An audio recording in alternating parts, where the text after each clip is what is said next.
First question comes from Diane in Hudson, Wisconsin. The question is, how was your Christmas? Well, good question, Diane. Actually, my Christmas was very good. It was my first Christmas away from home, and it was very hot here. And I think the only thing white here this Christmas was me. But anyway, we got to have 3 Christmas parties, so it was fun. On December 21st, we had a party at the center where many youth got to hear that Christmas is not Santa's birthday, but it's Jesus' birthday. On the 23rd, I got to have a Christmas party with other missionaries in the area, including I got to meet a few Canadians, so that was exciting. And I learned that when they sing Rudolph the Red-Nosed Reindeer, the last line, "He'll go down in history," they also say, "like George Washington." So, I guess Americans just reign everywhere. So yeah, that was a lot of fun. And then on Christmas Day, we set up a big stage in the middle of a park in town, and we got to play worship or Christmas songs sung in Thai, and I played bass for that, and that was a really fun experience. And also youth groups did dances for it, and they put together a drama that kind of acted out the Christmas story, but also the whole gospel with Jesus dying on the cross and rising again. So that was a huge blessing to be a part of. So my Christmas was very good. Next question. DJ from Hudson asks, who is your best friend been there and why? Well, the answer to that is my friend Gong. I have known him for the majority of my time here. I met him almost right away, and he was really helpful in showing me around, helping me to get to know the food and the language a little bit. He even took me to one of his old teachers' retirement party, which was a lot of fun.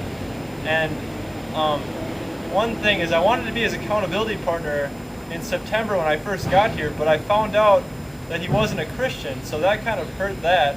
But then at the end of the month of September, he accepted Christ, so that was a huge blessing. And a few days later, he asked me, if I would help him to study Bible. And so, I started to help him study the Bible, and he would help me with my Thai lessons, and we've continued that ever since. And when I came down here to southern Thailand, he actually wanted to come with as well, so we ended up sharing a room and a bed together, so we got to know each other pretty well through that, and we just have a lot of fun together. He's a very, very kind person, and just very, very helpful in helping me to get to know the Thai culture. So that's been a huge answer to prayer. I know when I came over here, I was asking people that I would find at least one really good friend, and Gong has definitely been the answer to that prayer. Okay, the next question comes from Mel McGinnis from New York. He asks, how is Nora doing? And for those of you who don't know, Nora is my little 10-year-old friend from Bangkok. Her mom is a nursery worker at Santa Suk School right next to where I teach. And so I got to know her pretty early on. Actually, when I first met her, she was afraid of me. I don't know if that was because I have white skin or because she could see my great beard growing potential.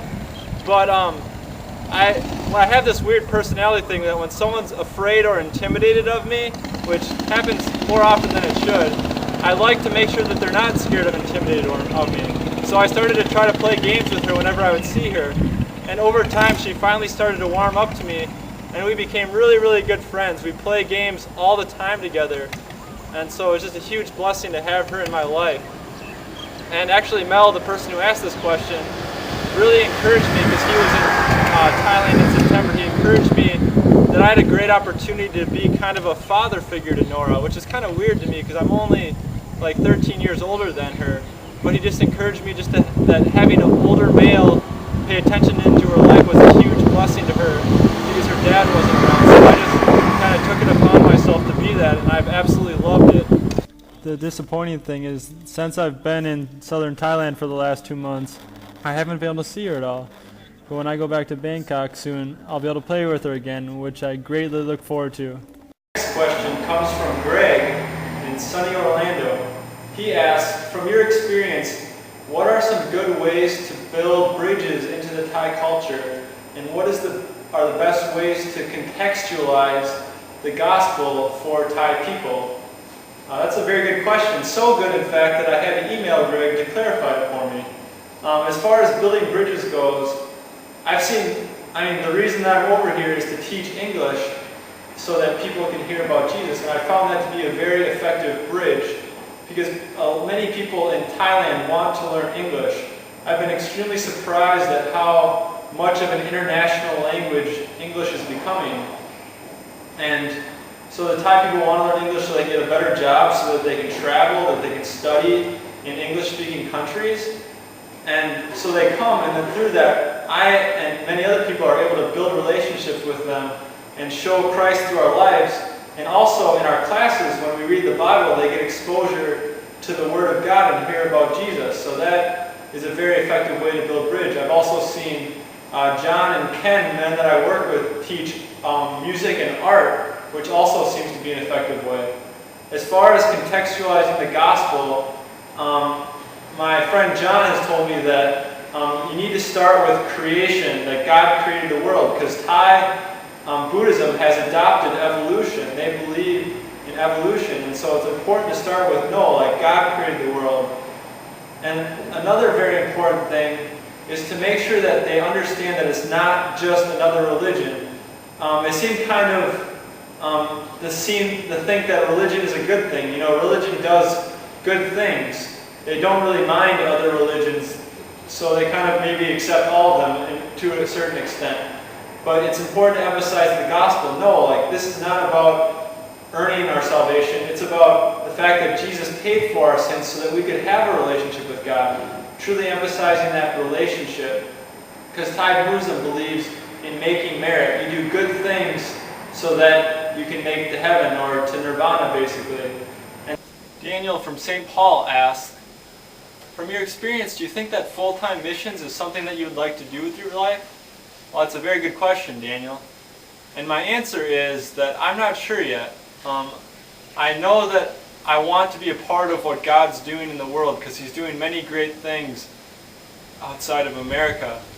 But I also haven't felt any specific call. I also think that I have a temperament where I could do missions. I don't get quite as homesick as other people, and I'm pretty flexible with living situations and things like that. But I'm not sure yet. And that also leads to the next question from Bridget and Emily from the great state of Wisconsin. They ask, what are your thoughts for what you'll be doing when you get back from Thailand? And again, I don't really know yet. I've thought about it a little bit. One thing that I want to try sometime, I think, is working at an orphanage, because I have a heart for the poor, and I also have a heart for kids. And I've learned since I've been here with Nora and with just other random kids that I've met that I'm good with kids, even if I don't speak the same language as them. Another thing is I really like to learn more about the Bible, so whether that means something like seminary or not, I doubt I'll go next year, but maybe somewhere down the road. So it's all up in the air. If you have any advice or thoughts on what I should do, let me know. Uncle Peter from the Golden State asks, who's your mama? To that I say, Uncle Peter, I think you know who my mama is. And if you don't, I can introduce her to you, and then she can play a sport like golf against you, or one of the many other sports that she could beat you in, even though she's a half-century old now. The next question comes from the Zeisses of Hudson.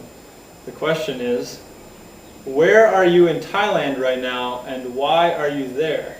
Currently, I am in a town called Takwaba, right here in southern Thailand, very close to the Andaman Sea. It was an area that was hit by the tsunami in 2004. It's very beautiful, and it's about an hour's drive from Phuket, which is a famous tourist destination. Why I'm here? I'm here because for November and December, the English school in Bangkok didn't have any classes for me to teach. So they decided to send me down here to help start a new English school with one of their missionaries who has a music school, and so we'd start an English school to partner with him. And actually on January 9th, which probably has already happened for you when you watch this, I will be heading back to Bangkok, and I will probably spend the remainder of my time there.